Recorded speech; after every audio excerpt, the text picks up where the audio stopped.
기업 재무제표의 하나인 손익계산서 판매 관리비를 구성하는 계정 항목에는 여러 가지가 있는데요. 오늘은 그 중에서 복리후생비와 접대비에 대해서 설명드리고, 올 초에 중소기업 접대비의 한도가 또 상향되었는데 그 한도에 대해서도 설명드리고자 합니다.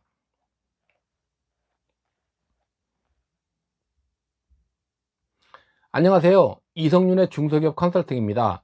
먼저 용어의 정의를 알아보면요, 복리후생비는 종업원의 복리후생을 위해서 지출하는 비용을 말합니다. 따라서 복리후생비의 수혜자는 종업원이어야 합니다. 또한 특정 종업원을 위해서 지출하는 비용이 아닌 직원 식대, 직원의 식사 제공을 위해서 직원으로부터 식사대를 받지 않고 운영하는 구내식당 양공 및 식품자재 구입비, 차류 및 음료수 구입비, 생수 구입비, 종업원 경조사비, 피복비, 회식비, 야유의 경비, 그리고 회사가 부담하는 종업원의 산재보험료, 건강보험료, 고용보험료 등을 말합니다. 단 직원이 부담하여야 할 근로소득세나 국민연금, 건강보험료, 고용보험료 등을 회사가 부담하는 경우에는 근로소득으로 처리해야 합니다. 접대비는 사업상 필요에 의해서 특정 거래처나 이해관계자에 대한 접대 및 교제비, 사례비, 기타 명목 여하에 불과하고 이와 유사한 성질의 비용으로서 기업의 업무와 관련해서 지출한 금액을 말합니다. 따라서 접대비는 기업의 업무와 관련 없이 지출한 기부금과는 그 성격이 다르고, 불특정 다수를 상대로 회사의 광고 선전을 목적으로 지출하는 광고 선전비와도 구별됩니다. 그리고 복리후생비는 부가세 매입 공제가 가능하지만 접대비는 부가세 매입 공제가 불가능합니다. 복리후생비와 접대비를 구분하는 실익은 둘 다 판매 관리비에 속하는 비용 항목이지만, 복리후생비는 세법상 비용 인정 한도가 없고 접대비는 세법상 비용 인정 한도가 있기 때문입니다.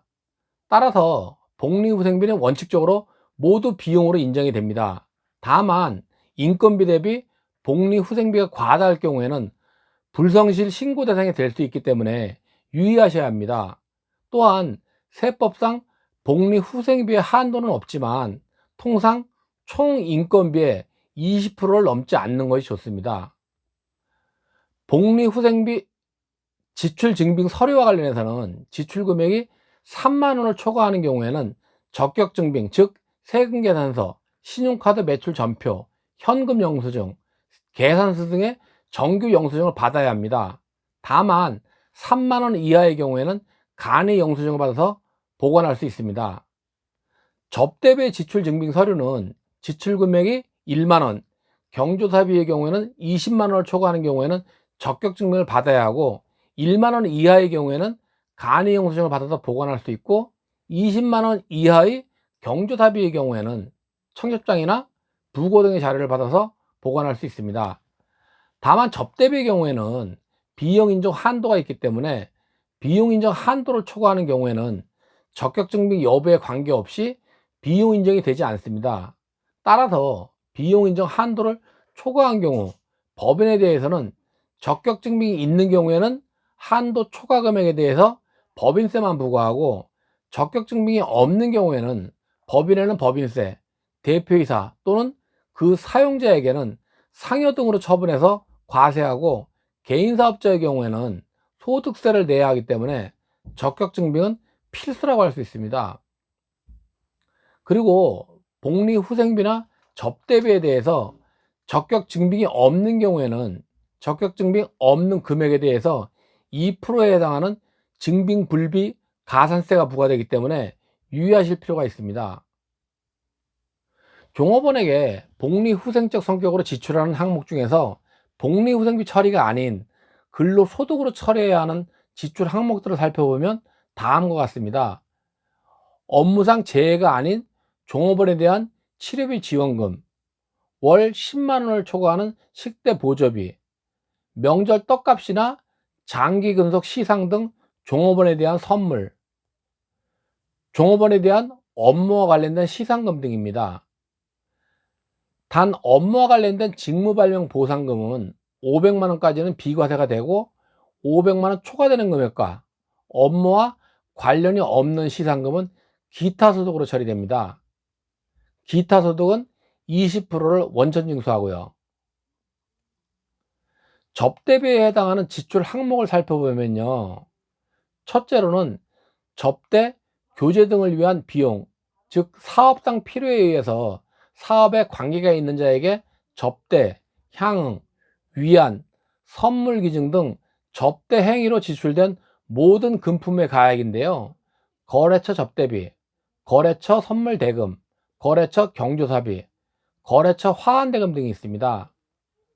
둘째로는 사례금, 정보 제공, 거래 알선 및 중개 등 사업상 효익을 유발시킨 자에게 통상적으로 인정할 수 없는 가액의 금품을 지급한 경우고요. 셋째로는 회의비 중 사업 통념상, 사회 통념상 인정될 수 있는 범위를 초과하는 금액과 유흥을 위하여 지출하는 금액 등입니다. 그리고 상품권 관련해서는 적격 증빙을 받을 경우에 접대비 처리가 가능합니다. 세법상 접대비의 판별 기준을 살펴보면 다음과 같습니다. 지출의 목적은 업무와 관련해 지출하는 것으로 새로운 사업 개발이나 현재 사업상 거래 관계를 보다 원활하게 하기 위한 활동을 포함하고요. 지출의 상대방은 업무와 관련이 있는 자로서 경영하는 사업과 직접 관계가 있는 자이거나 간접적 이해관계에 있는 특정인을 상대한 접대여야 합니다.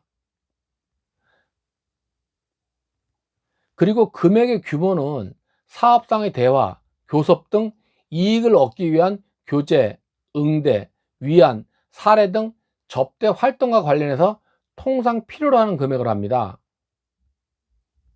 그럼 중소기업의 접대비 한도에 대해서 알아보겠습니다.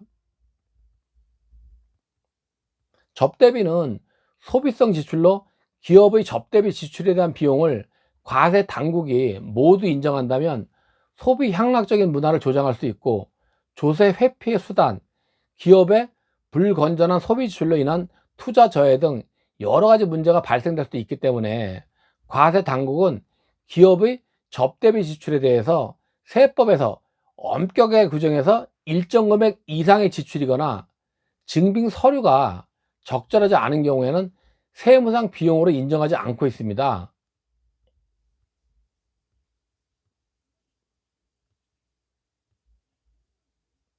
따라서 접대비는 모두 적격 증빙을 받아야만 합니다. 다만 말씀드렸던 것처럼 1만 원 이하의 지출이거나 20만 원 이하의 경조사입의 경우에는 적격 증빙이 없이도 비용 처리가 가능한데, 경조사의 경우에는 청첩장이나 부고 등의 자료는 보관해 두어야 합니다.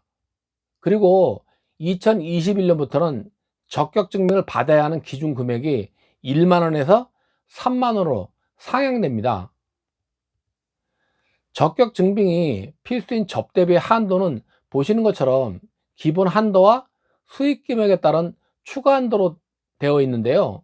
중소기업의 경우에는 기본 한도는 3,600만 원이고 수익 금액에 따른 추가 한도는 100억 이하는 0.3%, 500억 이하는 0.2%, 500억 초과는 0.03%인데 2020년에 한해서는 한시적으로 0.35%, 0.25%, 0.06%를 인정해주고 있습니다.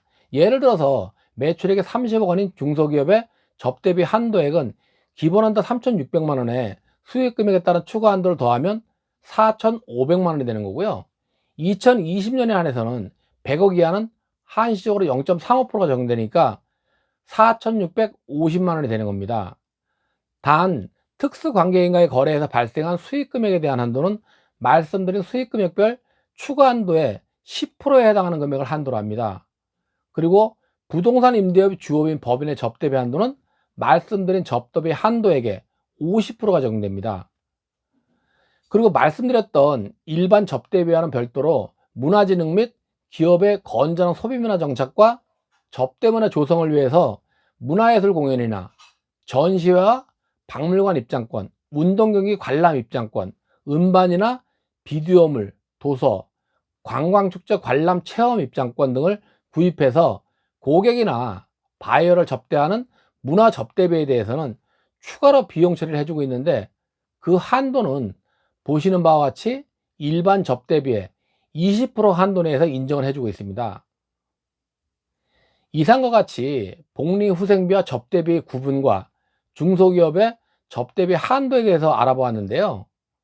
좀 더 자세히 알고 싶으시면 아래에 남겨드린 블로그를 보셔도 되고요.